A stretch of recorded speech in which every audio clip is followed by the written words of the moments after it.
Y también en nuestros estudios en Washington se encuentra Maricruz Magowan, estratega por el Partido Republicano. Señora Magowan, gracias por acompañarnos una vez más aquí en NTN 24. Bienvenida. Gracias por invitarme, Carlos. Señora Magowan, ¿qué tan cerca está el Partido Republicano de obtener el control de ambas cámaras del Congreso de los Estados Unidos y provocar lo que los demócratas consideran sería el secuestro por parte del Partido Republicano del gobierno de Barack Obama? Bueno, el control no lo van a tener, porque hay 3 estados en el Senado, la mayoría más de 60 y más de 67. O sea, es importante saber eso. Lo que los republicanos parece que van a conseguir, que hasta casi seguro son 51 escaños de los 100, o sea, eso quiere decir tendrían la mayoría. Pero para pasar cualquier ley se necesita por lo menos 60 votos y no creo que lleguen a 60 votos. Es más, el presidente todavía tiene este poder enorme de vetar cualquier cosa que el Congreso proponga y para pasar por encima de su veto se necesitarían 67 votos en el Senado, 2/3 y también 2/3 de la Cámara Baja, o sea, el Congreso. Y ese número no lo tiene el Partido Republicano, no lo va a tener, aunque les vaya mucho mejor de lo que piensan. Eso no va a ocurrir. Entonces, ¿qué va a pasar? Si ambos no negocian, el presidente y el Congreso, se puede llegar a un momento de casi de parálisis, digamos. Pero las buenas noticias, hay 3 temas por lo menos en que ambos partidos están de acuerdo y se podría trabajar en eso. Por ejemplo, en el comercio internacional, expanderlo. El otro tema que están de acuerdo es hacer un cambio en la reforma de impuestos y también en mejorar la infraestructura. Los puntos que están distanciados, digamos, es la inmigración, que es algo muy importante para los latinos, una reforma de energía también, y ahí es donde se va a ver un problema mucho más grande en temas de negociación, si van a poder negociar o no. Señora Magowan, quiero que observemos el siguiente informe que trae un completo análisis de qué es lo que está en juego. Como decíamos en el informe de Diana Castañeda, los republicanos necesitan 6 escaños más de los que ya tienen actualmente para obtener la mayoría en el Senado federal bajo el control de los demócratas. Si lo logran, podrían definir asuntos trascendentales para el país, como el presupuesto o el nombramiento de altos cargos. En cuanto a la Cámara de Representantes, actualmente de mayoría republicana, es improbable, según los sondeos, que los demócratas recuperen el mando. El control total de la oposición en el Congreso podría complicar al gobierno de Barack Obama en los últimos 2 años de su mandato. ¿Cómo están las fuerzas? El Congreso de Estados Unidos está formado por 2 cuerpos legislativos, el Senado y la Cámara Baja. El Senado cuenta con 100 escaños, 2 por cada uno de los 50 estados de la Unión Americana. En la actualidad es controlado por la mayoría demócrata, que tiene 53 senadores frente a los 45 del Partido Republicano y 2 independientes. La situación es distinta en la Cámara Baja, en donde hay 435 escaños. Allí los republicanos tienen el poder con 234 representantes frente a los 199 del Partido Demócrata. Los escaños en disputa. El mapa político del Senado en Estados Unidos podría reconfigurarse este martes si el Partido Republicano gana 6 senadores más de los que tiene en la actualidad. Los republicanos parecen estar en muy buena forma para obtener al menos 5 escaños, lo que terminaría en un 50-50 en el Senado, pero también tienen la posibilidad de conseguir ese 6º escaño, que les daría el control de la mayoría absoluta. Pero en caso de un empate con 50 escaños para ambos partidos, el vicepresidente Joe Biden, quien ejerce como presidente del Senado, tendría que emitir el voto de desempate cada vez que sea necesario, lo que inclinaría la balanza en favor de los demócratas.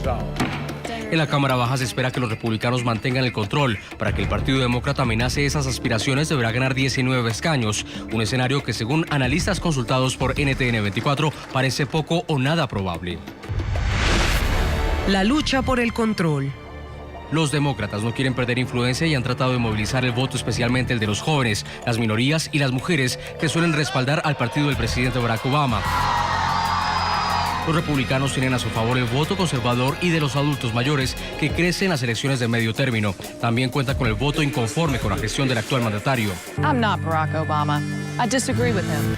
Pero aún si obtienen la victoria, para el experto en comunicación política Silvio Weisbord, una eventual victoria de los republicanos en los comicios de este martes no garantizará el éxito de su agenda legislativa y solo profundizará los choques bipartidistas. especialmente con algunos de los temas fundamentales de lo que estamos hablando en Estados Unidos, como el tema de la inmigración o el tema de la reforma del desempleo, para dar solamente dos temas, es difícil que haya un acuerdo entre el presidente Obama y una eventual mayoría en el republicana, tanto en el Congreso como en el Senado.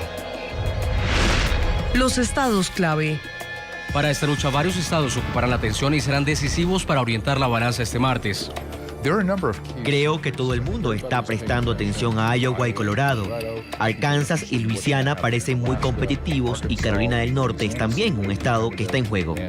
Mientras los demócratas ocupan posiciones fuertes en Nueva York y California, en otros estados lucen más débiles. Para el también investigador de la George Washington University, Silvio Weisbord, los estados de Carolina del Norte, Georgia, Luisiana, Iowa, Montana y Alaska podrían definir esta contienda en su contra. Esos serían 6 estados que se están inclinando a favor de la balanza republicana y serían los números que necesitarían los republicanos para ganar la mayoría en el Senado. La lucha es tan cerrada que en los estados de Georgia y Luisiana los candidatos no lograrían, según las encuestas, superar el 50% de los votos para evitar una segunda vuelta, que en el caso de Georgia sería realizada solo hasta el 6 de enero, 3 días después de que entre en sesiones el nuevo Congreso.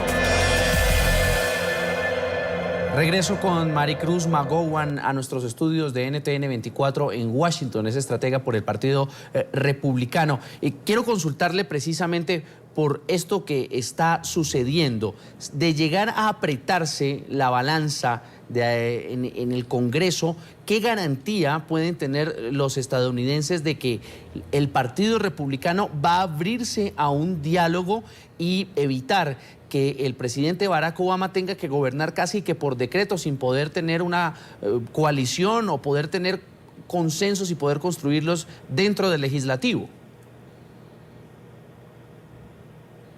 Bueno, toma 2 para bailar tango, como dicen. El presidente tiene que estar dispuesto a negociar y el Congreso también. Si uno de ellos no quiere negociar, no va a llegar a nada. Lo que sí son buenas noticias es que si consiguen el 51% de la posición en el Senado, sí van a poder avanzar todos esos propuestas de ley que pasó la Cámara Baja al Senado y que el demócrata Harry Reid, que es el presidente del Senado hasta este momento demócrata, lo ha tirado a la basura, básicamente no lo ha puesto a voto. Eso se podría reiniciar y ponerlo a voto. De entre ellos hay de 24 a 25 propuestas de ley para mejorar la economía, para crear empleos. Eso van a ser muy buenas noticias. Hablando de si conseguimos o no la mayoría, yo creo que es mejor esperar, porque claro, se necesitan 6 escaños, pero 6 escaños netos. En este momento hay 12 senadores que están en peligro y 2 de ellos, de los 12, son republicanos. O sea que si tienen 45, si esos 2 pierden son solo 43, en ese caso se necesitaría no 6, pero 8 de los 12 que están en peligro que salgan republicanos. Sí se espera que lo van a conseguir, pero como digo, a veces hay sorpresas a último momento en la política, uno no sabe, y como decían, también hay 2 estados que no vamos a saber las respuestas hasta enero más o menos. Entonces hay que tomarlo con calma, pero sí ya hubo información de que el presidente está considerando como un hecho que el Senado va a ser republicano, una mayoría republicana, y ha empezado ya a poner una agenda y cómo va a manejar esa agenda de ciertos tópicos, por ejemplo, de medio ambiente, de inmigración y también de infraestructura, que él piensa avanzar con o sin los republicanos. O sea, él ya ha empezado con una actitud muy digamos, contradictoria, muy renuente a negociar. Y eso es algo preocupante porque ni siquiera tenemos las elecciones que él está asumiendo de que los republicanos no lo van a apoyar. Y yo, si fuera él, trataría por lo menos de negociar antes de decir que no me van a apoyar. De repente lo apoyan. Muchos analistas han coincidido en afirmar que estas elecciones de medio término, estas elecciones legislativas, van a ser un reflejo de lo que va a suceder en 2016 en la carrera por la Casa Blanca. Uno de ellos es Héctor Chamis, quien en un análisis muy completo asegura esta frase de la cual le quiero preguntar. Las encuestas también muestran que los republicanos pueden prescindir del voto de las minorías étnicas, como los hispanos, por ejemplo, por completo, y no obstante retendrían la Cámara Baja. Hacia el interior del Partido Republicano, esta no es una visión muy corta de su universo, de lo que está pasando con el electorado. Podrían preferir conservar el poder en el Congreso, pero hacia una elección presidencial, mirar hacia adentro solamente a aquellos grupos con los que han siempre tenido contacto, que son los más conservadores. No, la verdad yo no estoy de acuerdo con... ¿Les podría eso restar poder y posibilidades hacia la Casa Blanca en 2016? Yo no estoy de acuerdo con ese análisis. Realmente la campaña del 2016 no va a ser un reflejo de esta campaña. ¿Por qué? Porque cuando uno elige congresistas, la política es local. Para senadores sí, y para el presidente la política es nacional. Las campañas son completamente diferentes, la forma en que se elige son completamente diferentes. No es una cosa ya tan cercana de distrito a distrito. Realmente no es lo mismo. Hablando del voto latino, del voto de los afroamericanos, en este momento el Partido Republicano está consiguiendo más voto latino de lo que consiguió en el año 2012. Y ya se ha visto incluso con el Instituto Político de Harvard que mucha gente joven de los 18 a los 29 años han bajado su apoyo al Partido Demócrata y están con más del 50% apoyando el Partido Republicano. También ha bajado el apoyo de los hispanos de un 72% que tenían, como a un 67-66%, o sea, igual sigue una mayoría demócrata, pero ha bajado, y también en las mujeres. Ahora, en la política 2 años es una eternidad. No sabemos qué va a pasar de aquí a 2 años, depende de cómo sea la hermenéutica, la relación entre el Congreso y el presidente, depende de qué se consiga, de cómo va la economía, que es algo muy importante. Y entonces sí, la campaña va a ser diferente. ¿Quiénes corren para presidente? Todos piensan Hillary Clinton va a ganar, y yo no estaría muy segura. Incluso dentro de los demócratas, Elizabeth Warren de Massachusetts quiere correr, me parece, como presidenta, aunque ella lo negó, pero últimamente ya no lo está negando, no lo está aceptando, pero ella tiene mucho arrastre con los mismos demócratas. Y también tenemos en el Partido Republicano, por ejemplo, Jeff Bush, que tiene mucho apoyo, y hay otros que van a aparecer. Mike Pence también tiene mucho apoyo, Scott, etcétera, el gobernador Scott Brenner, ellos tienen el apoyo, o sea, pero yo no me atrevería, y más aún afirmaría que no va a ser un reflejo de estas elecciones. Muy bien, es Maricruz Magowan. El juego va a ser completamente diferente. Es Maricruz Magowan, estratega por el Partido Republicano desde nuestros estudios en Washington. Gracias por acompañarnos y ya veremos qué pasa este martes en la política de los Estados Unidos. Claro. Gracias, Carlos.